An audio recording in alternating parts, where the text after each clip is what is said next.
In this video, I'll show you how to use a scrap piece of granite to make a new countertop.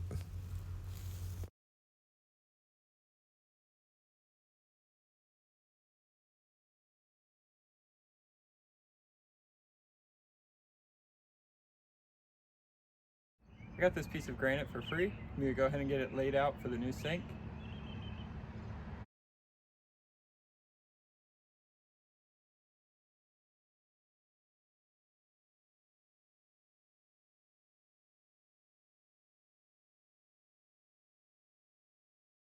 I've got the sink cut out, laid out here with 3 inches on each side. Tried to space as evenly as I could so that I don't have the granite break. I am going to have to rip a piece off the back end to get the right depth of the granite. But first I'm going to start by cutting the granite to length. I've got it all laid out here and I've clamped an edge guide on. This is just a piece of bar stock. I'm going to use a tile wet saw. It has a diamond blade. It can cut through granite, tile, things like that. And then I have the whole slab supported on sawhorses that are running this way and 2x4s running this way with one sawhorse out on this end. That way when I cut this slab off, this piece won't drop, so everything will stay supported while I'm cutting.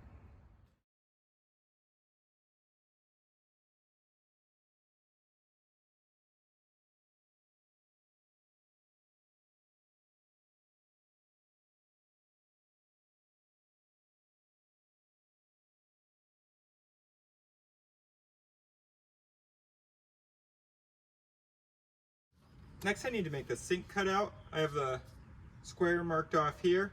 I'm going to use some water here to keep my drill bit wet, and I'm using a diamond drill bit. When you start these, you want to start them at an angle and kind of rock around till you get it started and then drill down through. It helps it keep the drill bit from sticking. I'm going to cut these out in the corners with a round bit.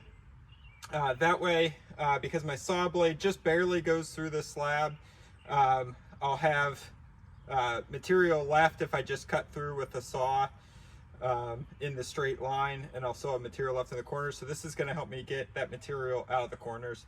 Plus, having a rounded corner is going to make less stress and make the slab less likely to break.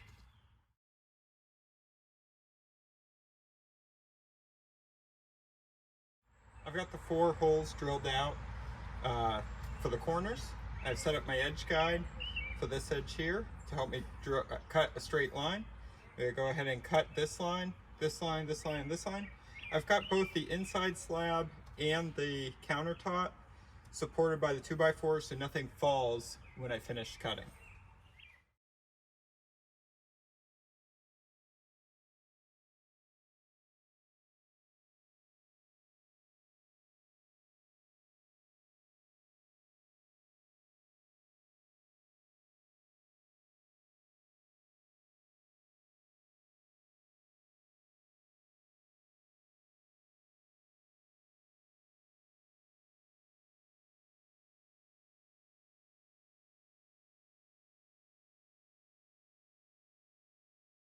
This is a new sink. I'm going to go ahead and test fit it. Once it fits, I'll go ahead and put the faucet and the drain on. We'll install that separately into the countertop once the countertop's in place.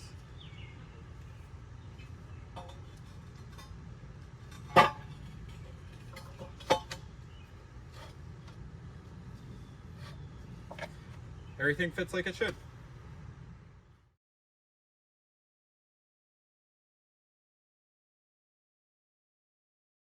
The piece of granite that I cut my countertop out of was too wide for my bathroom. But the piece I cut off the back, I'm going to turn into the backsplash. It's already cut to length. One face is already polished, but the top edge needs to be polished still. I'm going to do that using these diamond grit polishing pads. They start at 50 grit, go all the way up to 3000. I'm going to use each of these in order from the roughest grit 50 all the way up to 3000. I'm going to use a little bit of water till I get to about 1000. That'll help keep the dust down, and then more water after that. They stick onto this Velcro pad that I've put in my drill. If you're doing a lot of countertops, you'd want to get a grinder, but for this little piece here, I'm going to do I'm going to try and bevel this edge just a little bit, just to take the sharp edge off here. So I'll do that at a 45 and then do the flat here as well. For safety gear, I've got earmuffs, safety glasses. While I am going to be doing wet polishing, I'm still going to wear a mask. And it's not really safety gear, but to keep me a little bit drier, I've got a waterproof apron here. For the setup, I have this piece of countertop, the backsplash, clamped in between some 2x4s. That'll keep it stable, set on some sawhorses, just to keep everything in place while I'm working.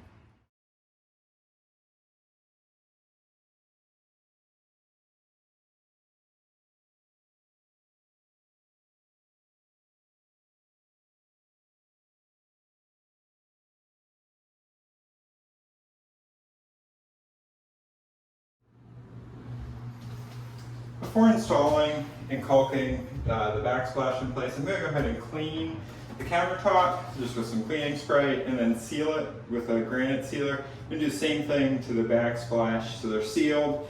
Then I'll install the backsplash, caulk along the top edge and the bottom edge here, and caulk alongside the countertop here as well. Then I'll reinstall the medicine cabinet and the mirrors and things like that.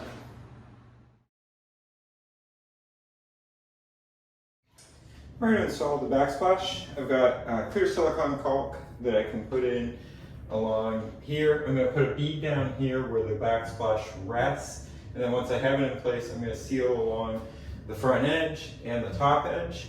Then I'm also going to seal along the edge of the countertop.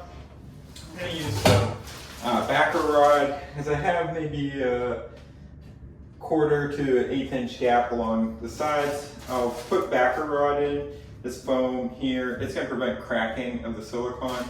I'll put that in where the gap's big enough before I put the caulk on.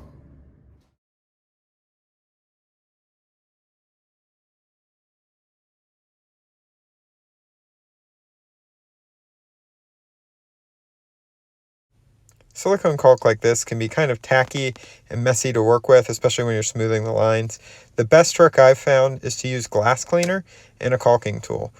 I'll put a link in the description of the video to the caulking tool I use, and then spray the caulk with the glass cleaner, spray your caulking tool with the glass cleaner, and it helps you get nice smooth lines and keeps the caulk from sticking to everything.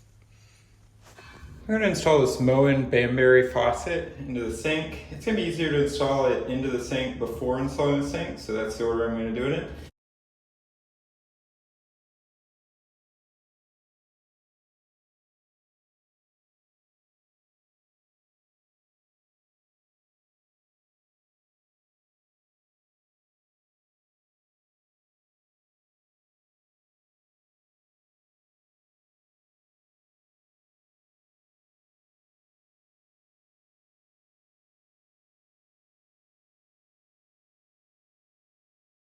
I'm going to apply a bead of silicone around the outside to seal it against the countertop.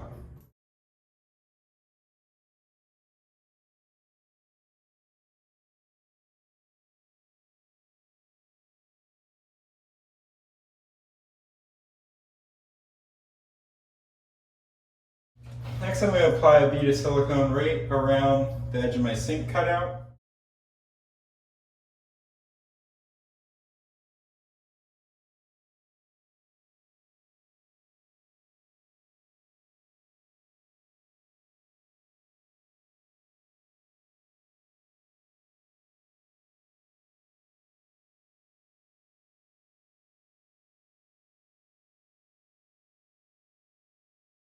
And I'm going to run one more bead of silicone around and clean that up to get a nice seal. Use that Windex trick again to smooth everything in. Also apply a little to the tool. If you found this video helpful, give me a thumbs up and tell me about it in the comments. You can also subscribe to my channel for more helpful tips or ask your questions in the comments. Thanks.